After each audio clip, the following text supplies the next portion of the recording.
और चीन विवाद को लेकर रक्षा मंत्री राजनाथ सिंह ने आज राज्यसभा में जवाब दिया। रक्षा मंत्री राजनाथ सिंह ने कहा कि शांति बहाल करने के लिए कई समझौते किए गए। चीन औपचारिक सीमाओं को नहीं मानता। चीन ने एलएसी की यथास्थिति को बदलने की कोशिश की।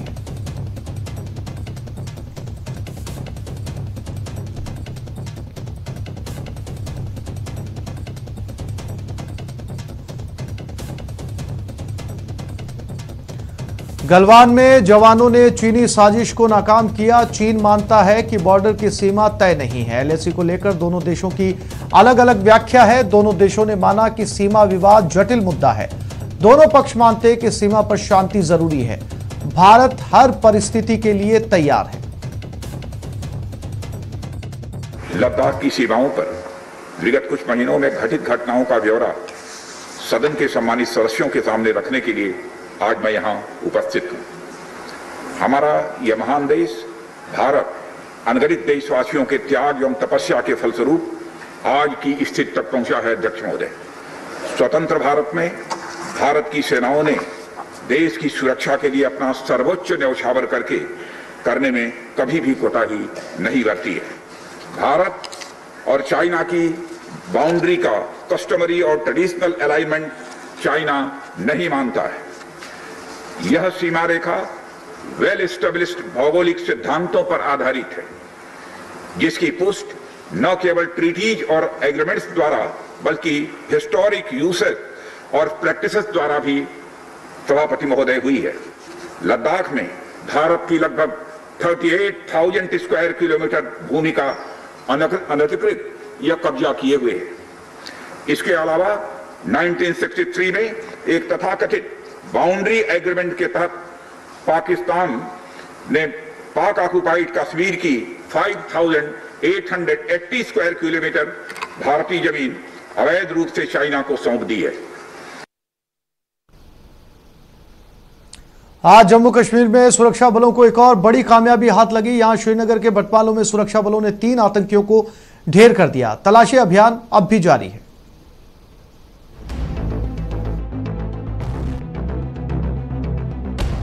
जम्मू कश्मीर में ऑपरेशन ऑल आउट के तहत ढूंढ कर आतंकियों का सफाया किया जा रहा है।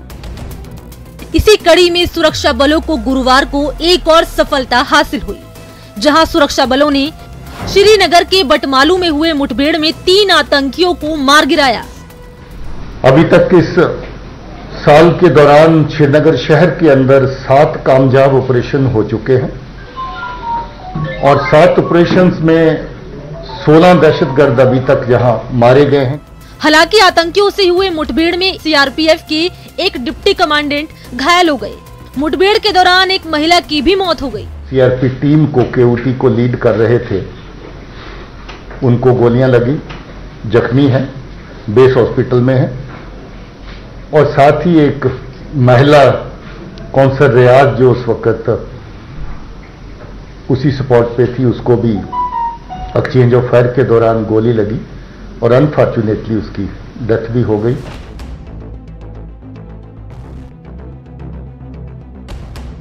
दरअसल सुरक्षा बलों को आतंकियों के छिपे होने की खुफिया जानकारी मिली थी। सूचना पर सुरक्षा बल के जवान बीती रात करीब 2:30 बजे बटमालू पहुंचे और बटमालू की घेराबंदी कर जवानों ने तलाशी अभियान शुरू किया। बताया जा रहा है कि तलाशी अभियान के दौरान ही आतंकवादियों ने सुरक्षा बलों पर फायरिंग शुरू कर दी, जिसके बाद तलाशी अभियान मुठभेड़ में तब्दील हो गई और जवानों ने आतंकियों को ढेर कर दिया। साफ है, कोरोना के खतरे के बीच भी सुरक्षा बल के जवान घाटी में पूरी तरह से मुस्तैद हैं और आतंकियों पर कहर बनकर टूट रहे हैं। Bureau report, news 18 network. और नोएडा में कार में आग लग गई। ड्राइवर ने कूदकर अपनी जान बचाई। गाजियाबाद से अलीगढ़ एक युवक जा रहा था। आग से कार जलकर राख हो चुकी है। दादरी इलाके के हाईवे की यह घटना बताई जा रही है।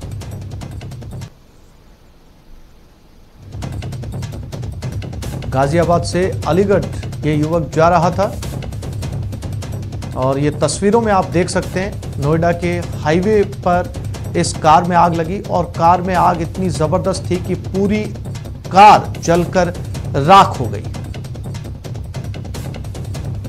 हालांकि बताया जा रहा है कि युवक ने कूदकर अपनी जान बचा ली, लेकिन कार पूरी तरीके से जलकर राख हो चुकी है।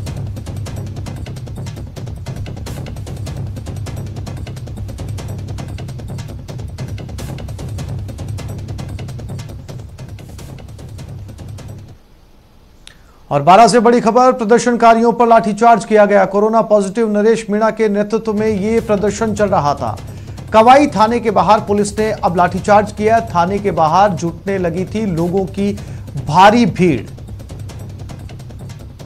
यह शख्स थाने के बाहर बैठकर मुंह पर तौलिया लपेटकर प्रदर्शन कर रहा था और जो शख्स प्रदर्शन कर रहा था वो खुद कोरोना पॉजिटिव बताया जा रहा है। पुलिस ने समझाइश की कोशिश की।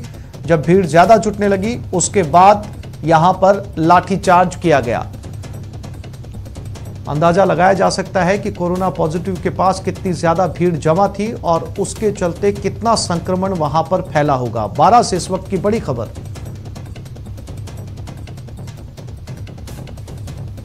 विपिन तिवारी हमारे संवाददाता फोन लाइन पे हमारे साथ जुड़ गए, उनसे बात करते हैं। विपिन, अब जाकर लाठीचार्ज किया गया है, जब सबको पता था कि ये शख्स कोरोना पॉजिटिव है तो उसके साथ वाले भीड़ वहां पर क्यों जुटी? साथ में जो लोग मौजूद थे, क्या उन्हें नहीं पता था कि ये शख्स कोरोना पॉजिटिव है? बिल्कुल, सबको जानकारी थी इस बात की, क्योंकि जो भी उसके समर्थक थे और जो वो लोग जो उसके साथ थे उन लोगों को सबको जानकारी थी कि शख्स कोरोना पॉजिटिव है। और कोरोना पॉजिटिव कोई पुरानी बात नहीं है।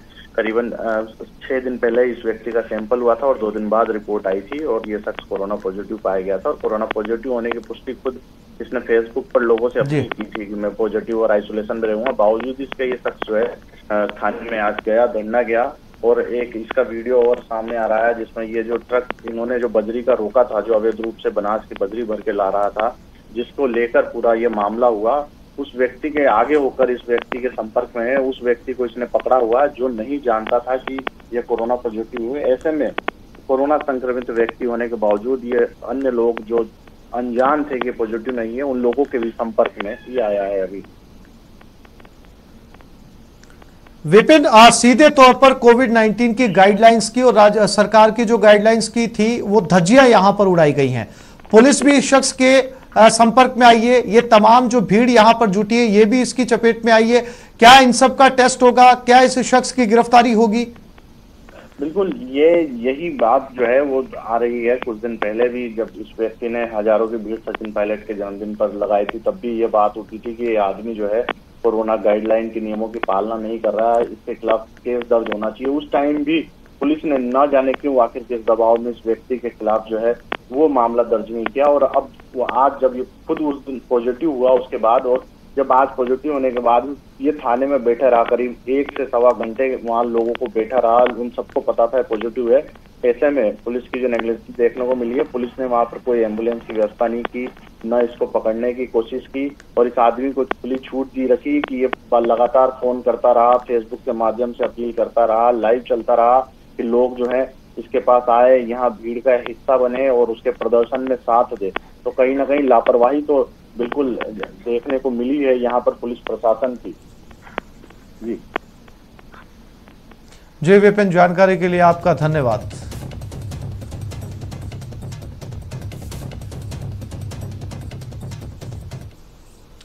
अगर आप गाड़ी में पेट्रोल भरवाने जा रहे हैं तो सावधान हो जाइए, क्योंकि हो सकता है पंप पर पेट्रोल का मीटर रीडिंग तो दिखाई देगा लेकिन आपकी गाड़ी में पेट्रोल नहीं भरेगा। जी हां, ऐसा ही हुआ है जोधपुर के भदवासिया के एक पेट्रोल पंप पर, जहां एक शख्स ने अपनी बाइक में पेट्रोल भरवाया लेकिन बाइक की टंकी खाली रह गई।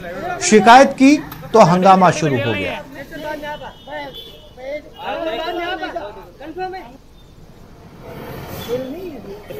400 रुपया तेल गला, 300 रीडिंग बोल है, तेल आया नहीं गाड़ी में।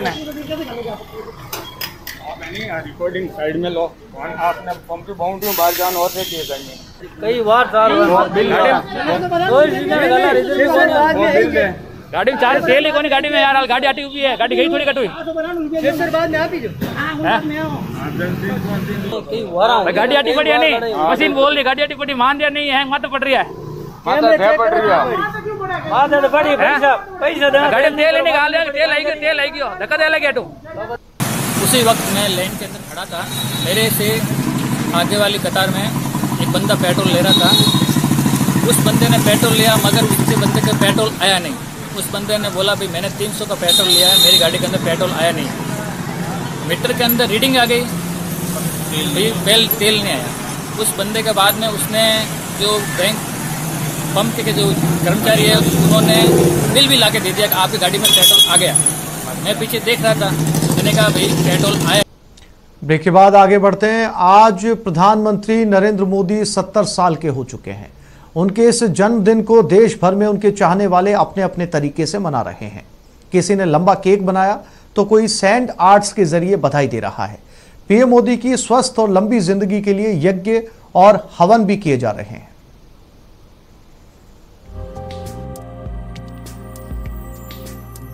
सत्तर के पीएम, 771 किलो का केक। पीएम के हैप्पी बर्थडे पर हवन।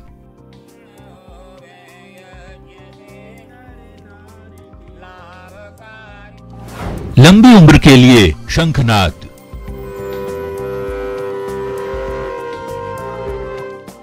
शुभकामना के लिए अनोखा कार्ड।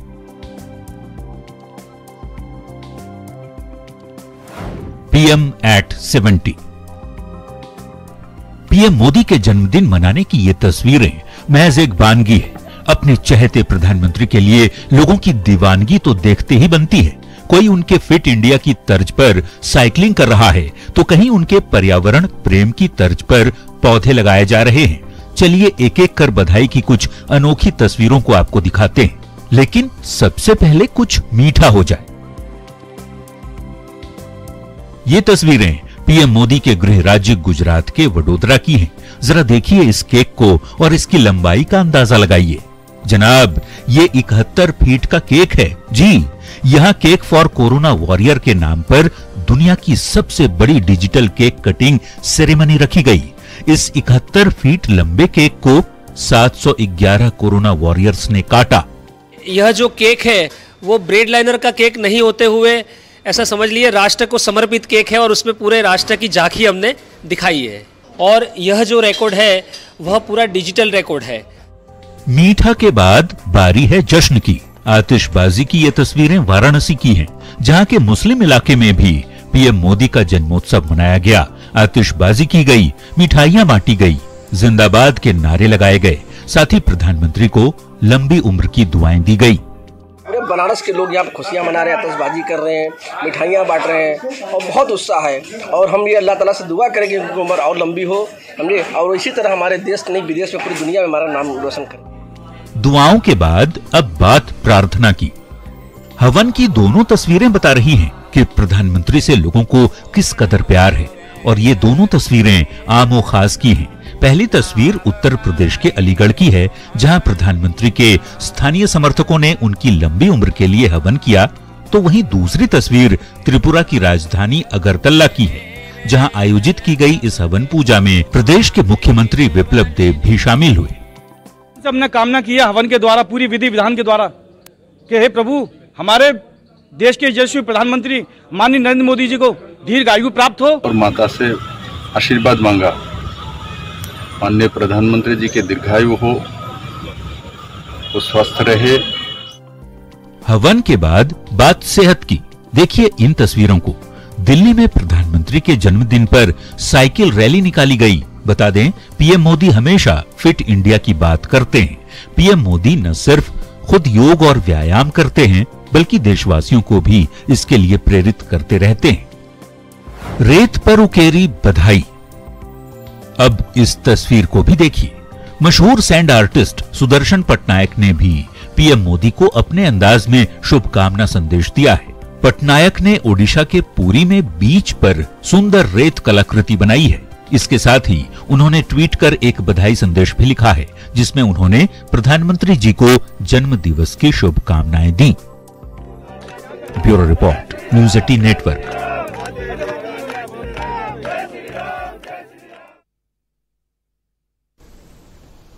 पीएम मोदी के जन्मदिन पर बच्चों ने उन्हें बर्थडे भी विश किया। Glædelig fødselsdag, og her er en hilsen fra Danmark. I dag er det Modi's fødselsdag. Hurra!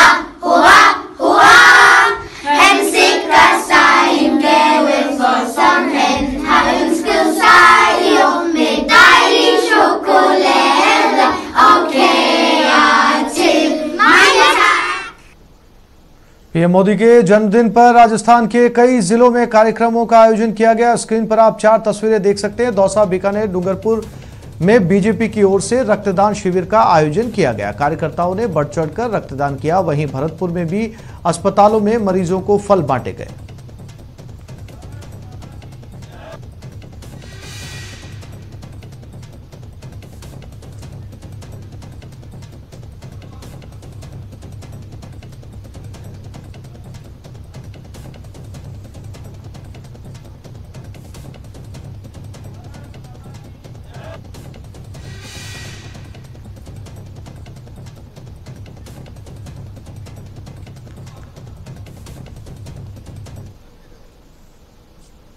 और पीएम के जन्मदिन के अवसर पर बीजेपी अध्यक्ष जेपी नड्डा आज लॉर्ड ऑफ द रिकॉर्ड्स नाम की किताब लॉन्च करेंगे। नड्डा थोड़ी देर में किताब की वर्चुअल लॉन्चिंग करेंगे। लॉर्ड ऑफ रिकॉर्ड्स की जो बड़ी बातें सामने आ रही है उनमें सबसे ज्यादा दिनों तक प्रधानमंत्री रहने वाले गैर कांग्रेसी नेता हैं नरेंद्र मोदी। श्री राम जन्मभूमि अयोध्या जाने वाले भारत के पहले प्रधानमंत्री, किसी मंदिर के शुभारंभ कार्यक्रम में हिस्सा लेने वाले पहले प्रधानमंत्री, मां के जीवित रहते भारत के प्रधानमंत्री बनने वाले पहले नेता। मैन वर्सेस वाइल्ड शो में सोशल मीडिया पर 340 करोड़ इंप्रेशन मिले। 21 जून 2015 को पीएम मोदी के साथ 84 देशों के 35,985 लोगों ने योग किया।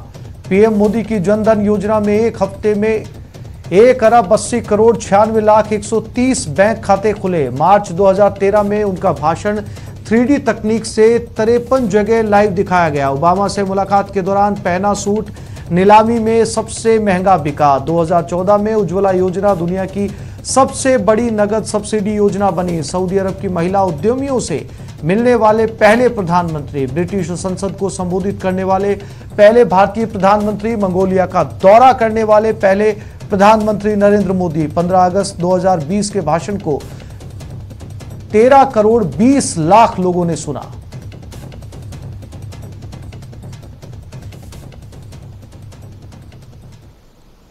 एक छोटे से ब्रेक के लिए रुक रहे हैं, जल्द लौटते हैं।